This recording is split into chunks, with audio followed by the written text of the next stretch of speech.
سيدنا محمد بن عبد الله عليه وعلى آله وصحبه وسلم.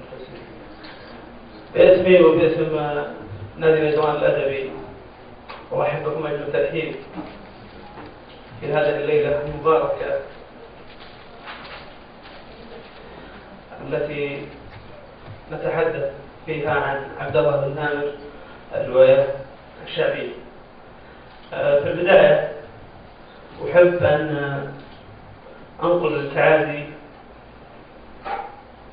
نادي نجوان الأدبي وجميع المثقفين في المنطقة إلى الأستاذ إبراهيم سلام في وفاة والده رحمه الله وتغمده الله بيسره ورحمته.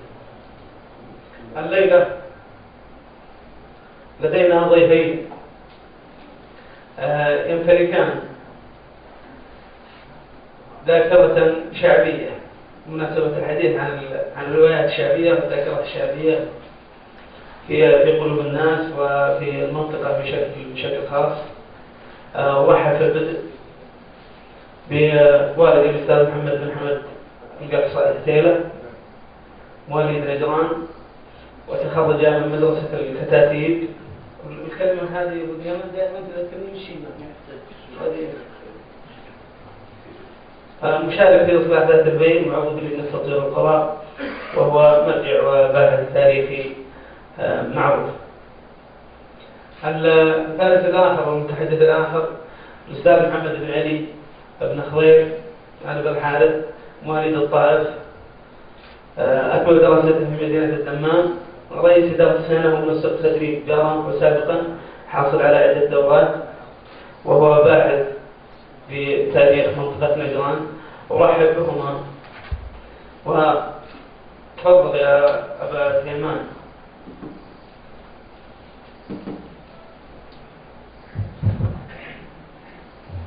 بسم الله الرحمن الرحيم. الحمد لله رب العالمين والصلاة والسلام على أشرف الأنبياء والمرسلين سيدنا محمد وعلى آله الطيبين الطاهرين وصحبه البررة الميامين.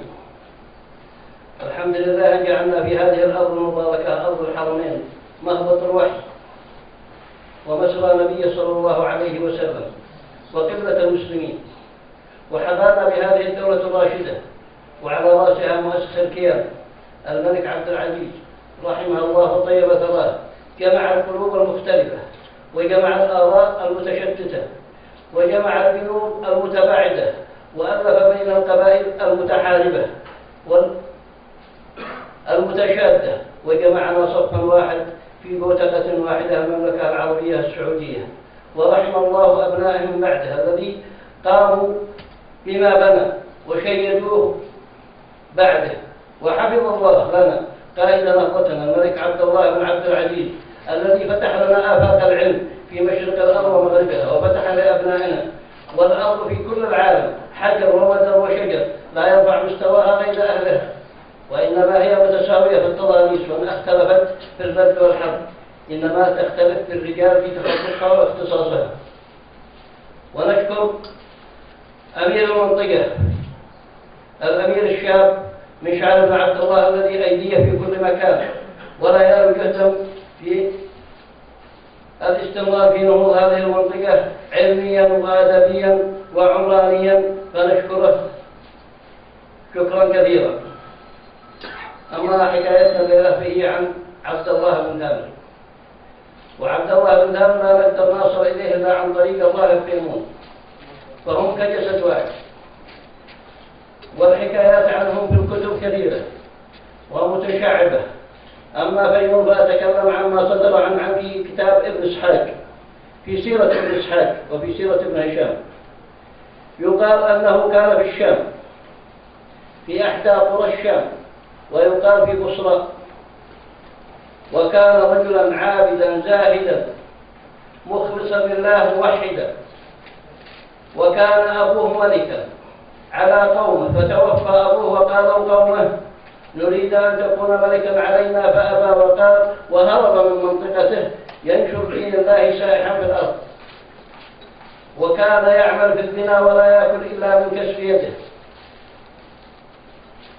وفي مرة من المرات دخل أحد القرى وشاهده رجل يقال له صالح، فحبه حبا شديدا وكان يدفعه دون ما يعرف فيمون، وكان يسمى في بعض الكتب قينون وفينون، وعندها النجران يسمونه فينون. وفي مرة من المرات كان يوم الأحد لا يعمل ويخرج في فلاه يصلي. وفي مرة من المرات لحقه صالحا وكان يصلي ومستمرا في صلاته، فخرج عليه تنين، والتنين يقولون حية كبيرة لها 7 رؤوس، فصار يصيح يا فينون يا فينون التنين، فدعا على التنين فمات بجانبه وتواصل في صلاته حتى أمسى. فأتاه الرجل صالح وقال له والله إني أحبك حبا شديدا وأحب أن أكون في سيرتك وفي ذاتك وفي كينونتك وأكون معك. قال أنا كما ترى، فهل تقدر أن تستمر معي؟ قال نعم. ورجعوا إلى القرية، وكان في القرية رجل له ولد مريض، وكان لا يذهب إلى أحد بضيافة أحد، فإنه يرفض أن يتضيف عند أحد. فدعاه ذاك الرجل وقال عندي عمل في بيتي، فذهب معه، ولما دخل الغرفة قال ما عملك في بيتك؟ فرفع الثوب من فوق الابن المريض وقال عبد من عباد الله مريض يريد أن تدعي له وتشفيه. قال أوتم ما أنا عليه؟ قال نعم.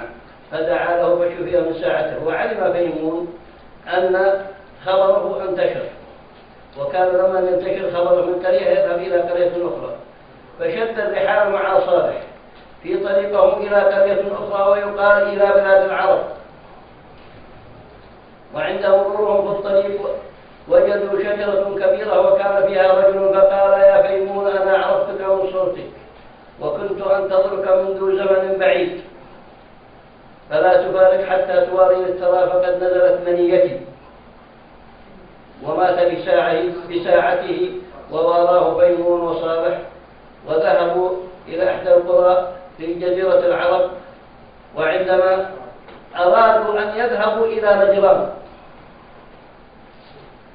خطفتهم سيارة أو قافلة وأخذوهم عبيدا وأتوا بهم في نجران، وباعوا فيمون على رجل من سادة نجران ومن كبرائها، وصالح اشتراه رجل آخر وكان كبيرا في السن. وعندما اشتراه وضعه في بيته معه في غرفة له، فكان في الليل يتهجد وفي الليل تستضيء الغرفة بدون نور، فشاهده صاحب البيت ليليا فدعاه وقال ما خبرك؟ قال إني أعبد الله وتهجد وأنا أعبد الله سبحانه وتعالى، وأنتم عبادتكم باطلا، أنتم لا تعبدون الله على حق وحقيقة. فقال فما رأيك في نخلة كانت عندهم يقدسونها النجران، وفي الرواية يقول يعبدونها النجران، إذا دعيت عليها وجعلتها من أصلها أتتبعني في ديني؟ قال نعم. فدعا على النخلة فجاءهم ريح عاصف وأشتابها من أصلها، فآمن الرجل وآمن معه كثير من أهل القرية. وكان للملك ساحر يدلس على الرعية وعلى الشعب، وكبر في السن، وطلب من الملك أن يرسل له غلاما. في سيرة ابن إسحاق يقول كان الساحر يعلم أهل نجران السحر والشعوذة، ولكن في حديث آخر سوف تسمعونه مغاير لهذا. فكان بين الساحر وبيت عبد الله بن ثامر خيمة في رواية ابن إسحاق فيها فيمون، وكان يمر به الصبي ويعجبه عبادته وما هو عليه، ودخل عنده وأعجبه نحوه ما يعمل، فكان يتأخر عن الساحر ويتأخر عن أهله، فشكى إليه فقال إذا قال لك الساحر أين كنت فقل حبسني أهلي، وإذا كنت عند أهلك وقالوا أين كنت قل حبسني الساحر. وتعلم الحكمة من الراهب فيمون، وطلب منه الاسم الأعظم الذي يشفي به فيمون الناس، يشفي به الأكمه والأبرص ومن لا دواء له، فظن عليه به لئلا يحتمله. فعمل عبد الله بن ثامر على كتابة الأسماء التي يعرفها ووضعها في النار، والاسم الأعظم معها، فاحترقت كلها إلا اسم الله الأعظم، وخرج من النار. فرجع إلى فيمون وقال قد وجدت اسم الله الأعظم، وأخبره بالقصة. قال أصبت، ولكن وامسك عليه وإنك لن تقدر. فصار عبد الله بن ثامر يدور في قرى نجران، وكل إنسان به عاهة أو مرض يقول ادخل معي في ديني وسوف أشفيك. وكان يشفي الأبرص والأكمه. الأبرص تعرفونه، والأكمه هو الأعمى والأصمت. فانتشر خبره بالقرى، وانتشر عند الملك، وأخذه الملك واستدعاه وطلب منه أن يعود إلى دينه، وقال أفسدت علي رعيتي. قال ما أفسدت عليك رعيتي، أنا أدعو إلى دين الله الصحيح، دين عيسى ابن مريم عليه السلام.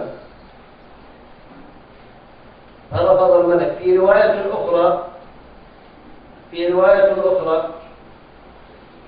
عن النبي صلى الله عليه وسلم في الكشاف الزمخشري، وعن النبي صلى الله عليه وسلم في البداية والنهاية ابن كثير قال كان في من كان قبلكم ملك له ساحر، فكبر الساحر وقال قلبت منيتي للملك أعطني غلاما أعلمه السحر يكون مكاني، فأرسل له عبد الله بن ثامر. وكان عبد الله، هذه قصة أخرى انتبهوا لها يعني. فكان عبد الله بن ثامر يصل إلى الساحر ويمر على الله في طريق ذهابه وعودته، وتعلم منه الحكمة، وكان يشكو من الحبس بين أهله كما قلت في القصة السابقة.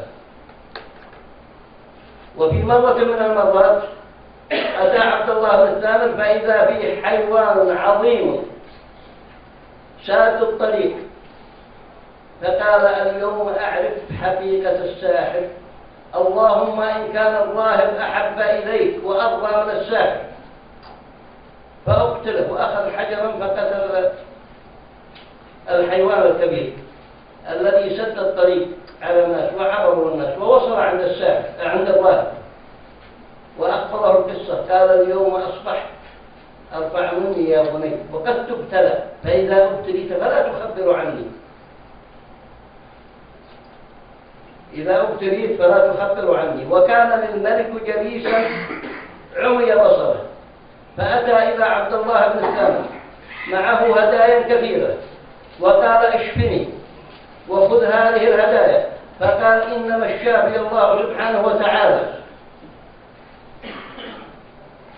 إن آمنت بما أنا عليه شفيتك. ودعوت الله فآمن جليس الملك ورجع له بصره، ورجع إلى الملك وجلس بجانبه مكان ما كان يجلس عندما كان بصيرا. فقال له من رد إليك بصرك؟ قال رد إلي بصري ربي. قال ومن ربك؟ ألك رب غيري؟ قال نعم ربي وربك الله. فعذبه عذابا شديدا حتى أحضر ابن ثامر أو أخبر ابن ثامر الذي أشفاه، ودعا ابن ثامر الملك وقال له يا ابني خبرني من علمك السحر وعلمك أن تبري الأكمه والأبرص؟ قال أنا لا أشفي، إنما الشافي هو الله. قال ومن الله؟ ألك رب غيري؟ قال نعم ربي وربك الله الذي خلق السماوات والأرض. فعذبه عذابا شديدا حتى أنهكه وأخبره بالراهب. فجيء بالراهب، الراهب فيمون، وعندما وصل إلى الملك أراد أن يرجع عن هذا الدين فأبى، فشقه بالمنشار نصفين وطاح كل شق على حدة، وشق جليسه السابق وعذب عبد الله بن ثامر وقال لمن عنده اذهبوا به إلى جبل عالي، جبل كذا وكذا، وهدهدوه من الجبل. فذهبوا به إلى الجبل فطلب الله وقال اللهم اكفني به بما شئت، فهدهد بهم وسلم ورجع إلى الملك سالما. فقال أين أصحابك؟ قال كفانيهم الله. قال خذوه واطرحوه في قرقور، القرقور قارب صغير، وأدخلوه في البحر ثم ردوا به من عاد عن دينه وإلا فأغرقوه، فوصلوا به في الجرجورة إلى البحر. وعندما وصلوا فدعا ربه وقال اللهم اكفنيهم بما شئت. قلبت السفينة بهم وسلم ورجع إليه، وقال ما خبر؟ قال إنك لن تقدر علي حتى تجمع الأمة كلهم في صعيد واحد وتصلبني في شجرة وتأخذ من كنانتي سهما فترميني بالسهم وتقول بسم الله رب الغلام. فأخذ الملك من كنانته سهما ورماه وقتله ورماه بصدقه ووضع يده وتوفى عبد الله بن ثامر. إلى هنا وباقي قصة عبد الله بن ثامر واستمرارها عن زميلي محمد. ننتقل مع الأستاذ محمد بن خضير.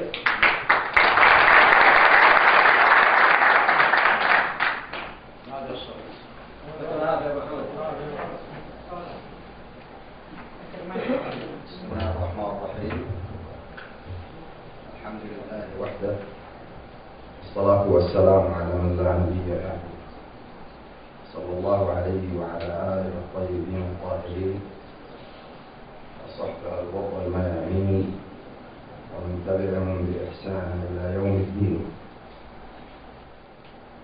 إنني سعيد بتواجدي بينكم في هذا الصرح البناء مازي نجران الأدبي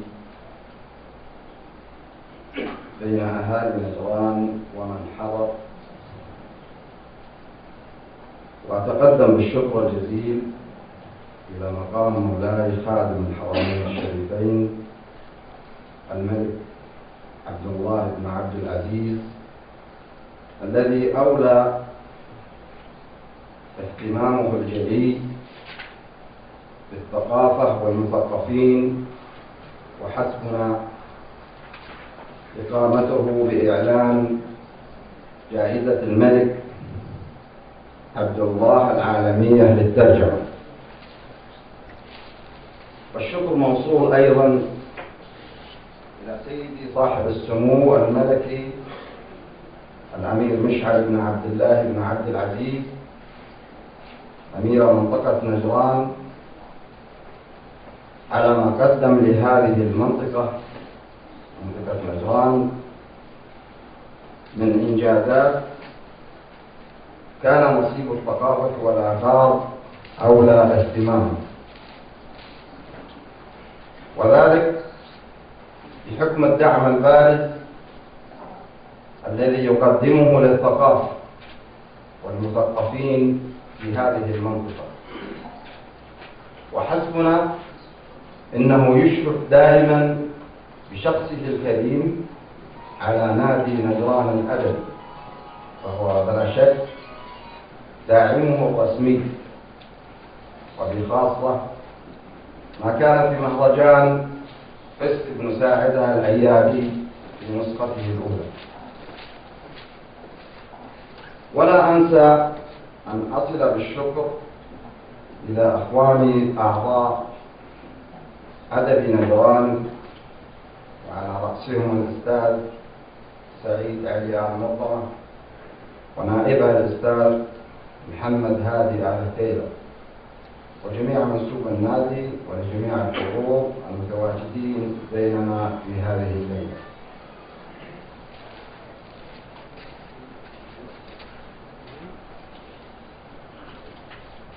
عندما يتحدث القارئ أو يقرأ المثقف عن صفحات التاريخ، تاريخ نجران، وعن الأحداث التي وقعت في تلك المنطقة الأدبية، يمر على وقائع وأحداث وقصصا جديدة يقف لها القارئ متعجبا متأملا عما تعرضت تلك المنطقة، منطقة نجران، من أحداث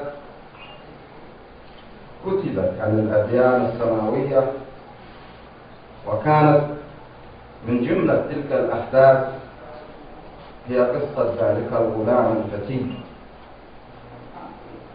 والغلام المؤمن الذي أبى ألا يتنازل عن توحيد الله وعبادته، إذ ضحى بحياته في سبيل الله وتوحيد كلمة الله ونبذ الشرك والضلال. حقيقة عندما يقيم نادي نجران الأدبي والثقافي محاضرات عن الأحداث التي وقعت في نجران آنذاك والتي كتب عنها الكثير في أمات الكتب، أقول وفي رأيي المتواضع أن النادي